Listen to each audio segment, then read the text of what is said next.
தந்தை, மகன், தூய ஆவியின் பெயராலே ஆமேன். மூவொரு கடவுளுடைய அருளும் ஆசீரும் பாதுகாப்பும் வழிநடத்துதலும் உங்களோடு இருப்பதாக.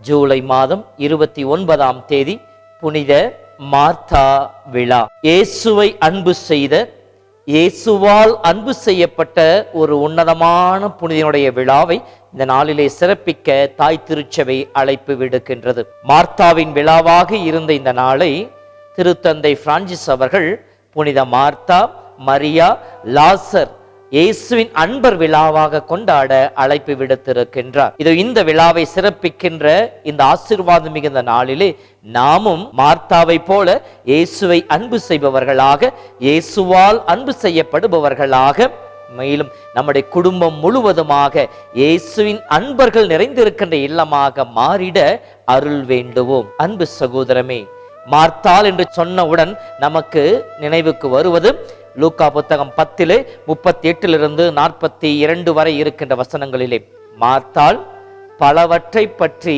பரபரப்பாக கவலையோடு இருந்தால் இயேசுவிடம் முறையிட்டாள் என்று சொல்லப்பட்டதாகத்தான் இருக்கும். இந்த மார்த்தாவுடைய திருவிழாவை சிறப்பிக்கின்ற இந்த நாளில புனித மார்த்தாவை போல வாழ மார்த்தாள் நமக்கு சொல்லிக் கொடுக்கின்ற வாழ்க்கை பாடங்கள் என்ன என்ன என்பதை பற்றி இந்த நாளிலே சிறிது சிந்தித்து பார்ப்போம். மார்த்தாவிடம் காணப்பட்ட முதல் குணம் என்னவென்றால் இயேசுவால் அன்பு செய்யப்பட்டவர்.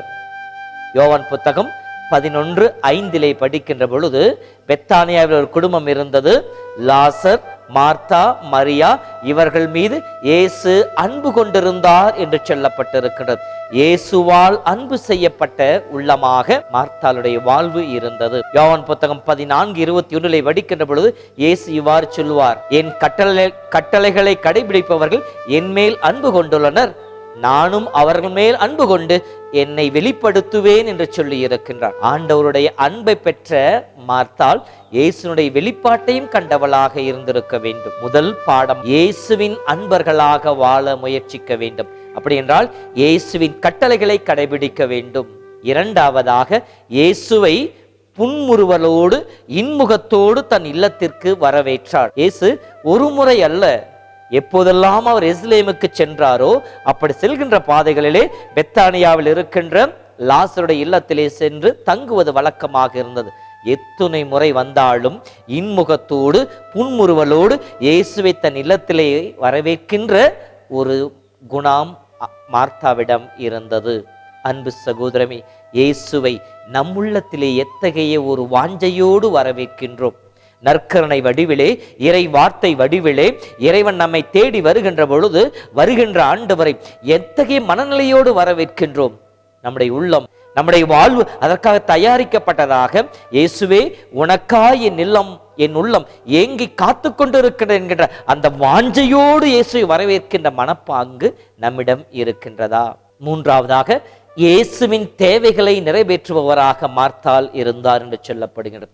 இயேசுவுக்கு என்ன செய்ய வேண்டும், இயேசுவுக்கு எதை பிடிக்கும், அவரை எப்படி திருப்திப்படுத்துவது என்கின்ற அந்த கண்ணோட்டம் மட்டுமே மார்த்தாவுக்கு இருந்தது. தன் இல்லத்தை தேடி வந்திருக்கின்ற, தன் உள்ளத்தை தேடி வந்திருக்கின்ற இயேசுவுக்கு நான் என்ன செய்வது, எப்படி அவருடைய வருகையை சிறப்பானதாக மாற்றுவது என்கின்ற அந்த ஒரு கண்ணோட்டம் என்னிடம் இருப்பதை கொண்டு, என் குடும்ப சூழ்நிலையை கொண்டு, எனக்கு கொடுக்கப்பட்ட வாய்ப்புகளை கொண்டு நான் எப்படி ஆண்டவரை திருப்திப்படுத்துவது என்கின்ற அந்த ஒரு மனப்பக்குவம் இயேசு நற்கருணை வடிவிலே நம்மை தேடி வருகின்ற பொழுது நாம் இந்த மனப்பாங்கோடு இயேசுவை ஏற்றுக்கொள்கின்றோமா? என்னில் வருகின்ற இயேசுவை, என்னில் தங்க வருகின்ற இயேசுவை என்னில் தங்க வைப்பதற்கு நான் என்ன செய்து கொண்டிருக்கேன்?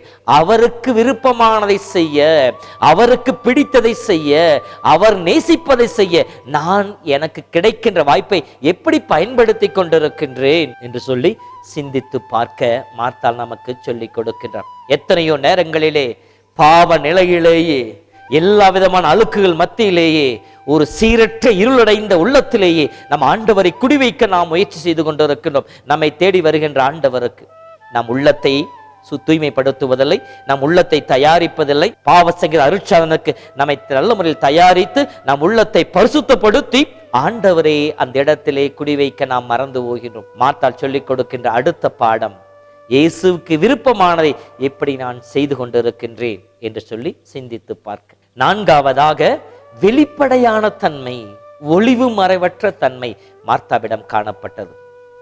உள்ளொன்று வைத்து புறமொன்று பேசுகின்ற மனப்பாங்கு மார்த்தாவிடம் இல்லை. படபடவென்று தன் உள்ளத்தில் தோன்று அனைத்தையும் கொட்டிவிடுகின்ற மனப்பான்குதான் மார்த்தாவிடம் இருந்தது. அதைத்தான் நற்செய்தியில் நாம் படிக்கின்ற பொழுது மார்த்தாள் சொல்லுவார், தன் சகோதரி தனக்கு உதவி செய்யவில்லை என்று பார்க்கின்ற பொழுது லூக்கா புத்தகம் 10 அங்கு போய் பொறுமை கொண்டிருக்கவில்லை, உள்ளத்திலேயே முணுமுணுத்துக் கொண்டிருக்கவில்லை. இயேசுவிடம் போய் முறையிடுகின்றாள், என் சகோதரி எனக்கு உதவி செய்ய அவளுக்கு சொல்லும் என்று சொல்லி. யோவான் புத்தகம் 11 படிக்கின்ற பொழுது லாசர் இறந்த பொழுது இயேசு இல்லை, இயேசு வருகின்ற பொழுது ஓடி போய் மார்த்தாள் சொல்லுகின்றார், ஆண்டவரே நீர் இங்கே இருந்திருந்தால் என் சகோதரர் இறந்து இருக்க மாட்டார், இப்போது கூட நீ கேட்பதையெல்லாம் கடவுள் உனக்கு செய்வார் என்பது எனக்கு தெரியும் என்று சொல்லுகின்றார். தொடர்ந்து வருகின்ற வசனங்களிலே இயேசு கல்லறைக்கு நின்று கொண்டிருக்கின்ற பொழுது 11:39 ஆண்டவரே அவன் இறந்து 4 நாள் ஆயிற்று, நாற்றம் எடுக்குமே. எந்தவித ஒளிவு மரம் இல்லை, வெளிப்படையாக பேசுகின்ற ஒரு மனப்பக்குவம். அன்பு சகோதரமே, நம்மை நாம் யோசித்து பார்ப்போம். என்னிடம் இந்த ஒளிவு மறைவற்ற தன்மை இருக்கின்றதா? வெளிப்படையாக பேசுகின்ற குணம் என்னிடம் இருக்கின்றதா? அல்லது உள்ளொன்று வைத்து மறைமுகமாக பேசி போலியான முகத்திரைகளை என்னை வைத்துக் கொண்டு நான் வாழ்ந்து கொண்டிருக்கின்றேனா? அந்த முகத்திரைகளை உடைத்து போட இன்றைய நற்செய்தியின் வழியாக மார்த்தா வழியாக கடவுள் நமக்கு அழைப்பு விடுக்கின்றார். ஐந்தாவதாக, அனைத்தையும் ஆதங்கத்தையும் ஆண்டவரிடம் கொட்டி விடுவது. ஆண்டவருடைய பாதத்திலே அங்க போய் மார்த்தாள் மரியாவை எந்திரித்து வா என்று சொல்லி மரியாவை அதட்டவில்லை. மாறாக மார்த்தாள் யாரிடம் பேசுகின்றாள்? ஆண்டவரிடம் பேசுகின்றாள். நம் வாழ்விலே குறைபாடு உள்ள மனிதர்கள் இருக்கின்றார்கள், நம்மிடம் குறைபாடுகள் இருக்கின்றன.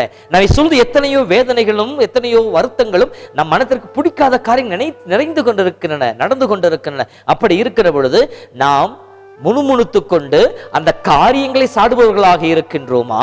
அந்த காரியங்களை செய்கின்ற மனிதர்களை சாடுகின்றவர்களாக இருக்கின்றோமா? மாறாக ஆண்டவர் பாதத்திலே கொட்டி அவர்களுக்காக பரிந்து பேசுபவர்களாக மன்றாடுபவர்களாக இருக்கின்றோமா என்று சொல்லி சிந்தித்து பார்ப்போம். ஆறாவதாக, மார்த்தாவிடம் காணப்பட்ட நம்பிக்கை. ஆண்டவரே நீர் இங்கே இருந்திருந்தால் என் சகோதரன் இறந்திருக்க மாட்டான், இப்போது கூட நீ கேட்பதையெல்லாம் கடவுளுக்கு கொடுப்பார் என்பது எனக்கு தெரியும். எந்த அளவுக்கு இயேசு மீது நம்பிக்கை வைத்திருந்தால் பாருங்கள். ஆண்டவர் என்னோடு இருந்திருந்தாரே என்றால், என் அன்பர் என்னோடு இருந்திருந்தாரே என்றால் இந்த துன்பம் எனக்கு நேரிட்டு இருக்காது, இந்த துயரம் என்னை மேற்கொண்டு இருக்காது, இந்த வேதனை எனக்கு இருந்திருக்காது, இந்த அழுகையும் கண்ணீரும் எனக்கு இருந்திருக்காது. ஆனாலும் இப்போதும் அதை இயேசு மாற்றி போடுவார் என்கின்ற நம்பிக்கை நம்முடைய வாழ்க்கையிலே இத்தகைய ஆழமான விசுவாசம் நம்மிடம் இருக்கின்றதா? இயேசுவே நீ என் வாழ்வில் இருந்தீர் என்றால் எல்லாம் எனக்கு சாதகமாக அமையும். பவுலடியார் தன் திருமுகத்திலே சொல்வதை போல, ஆண்டவரின் சார்பாக இருக்கின்ற பொழுது, ஆண்டவர் எனக்கு துணையாக இருக்கிற பொழுது எனக்கு எதிராக நிற்பவன் யார் என்று சொல்லுவாரே, அதை போல நம் வாழ்விலே ஆழமான விசுவாசம் நம்மிடம் இருக்கின்றதா?